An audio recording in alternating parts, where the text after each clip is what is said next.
Guys, അപ്പോൾ ഞാൻ Narivetta movie കണ്ടിട്ട് ഇതേ വീട്ടിലെത്തിയതേ ഉള്ളൂ കേട്ടോ. ഞാനും കസിൻസും അതുപോലെ തന്നെ എൻ്റെ ചേച്ചി MS ടോക്സിലെ ഷർണി ചേച്ചി നമ്മളെല്ലാവരും അടിച്ച് പൊളിച്ച് മൂവി കണ്ടിട്ട് വരുവാ കേട്ടോ.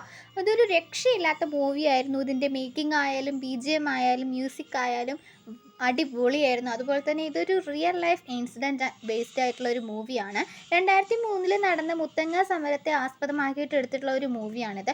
ഇതിൻ്റെ മേക്കിംഗ് എന്ന് പറയുന്നത് വളരെ ബ്രില്യൻ്റ് ആണ്. അതുപോലെ തന്നെ ടൊവിനോയുടെ പെർഫോമൻസ് അടിപൊളിയായിരുന്നു. അതുപോലെ തന്നെ നമ്മളിപ്പോൾ സ്കൂളിലൊക്കെ നമ്മൾ ഈ ഒരു സമരത്തെക്കുറിച്ച് പഠിച്ചിട്ടുണ്ട് അല്ലേ, അറിഞ്ഞിട്ടുണ്ട്, കേട്ടിട്ടുണ്ട്, എല്ലാം ഉണ്ട്. പക്ഷേ ഇത് വിഷ്വലൈസ്ഡ് ആയിട്ട് കാണുമ്പോൾ നമുക്കത് വേറെ ലെവൽ ഫീലിംഗ് ആണ്. അത് മാത്രമല്ല, ഏത് ഏജ് കാറ്റഗറിയിലുള്ളവർക്കും ഇഷ്ടമാവുന്ന രീതിയിലാണ് ഇതിൻ്റെ മേക്കിംഗ് വരുന്നത്.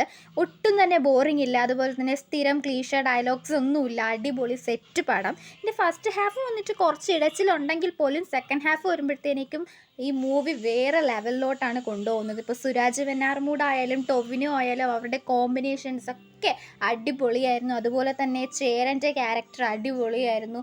ആര്യ സലീമിൻ്റെ മേക്ക് ഓവർ അവരുടെ ആ ഒരു ക്യാരക്ടറായിട്ട് നല്ല സെറ്റപ്പായിരുന്നു. എന്താ പറയുക, നല്ല അടിപൊളിയായിരുന്നു. പിന്നെ ക്ലൈമാക്സ് നമ്മളങ്ങ് ഇമോഷണലി അറ്റാച്ച്ഡ് ആയിപ്പോവും. അതുപോലെ തന്നെ മോർ ഓവർ ഈ ഫിലിമിനെ പറ്റി പറയുകയാണെന്നുണ്ടെങ്കിൽ നല്ല സ്ക്രീൻ പ്ലേ, നല്ല ആക്ടിങ്, നല്ല ഫിലിം. നമ്മൾ തിയേറ്ററിൽ പോയി തന്നെ തിയേറ്റർ വാച്ച് ആയിട്ടുള്ളൊരു മൂവിയാണ്.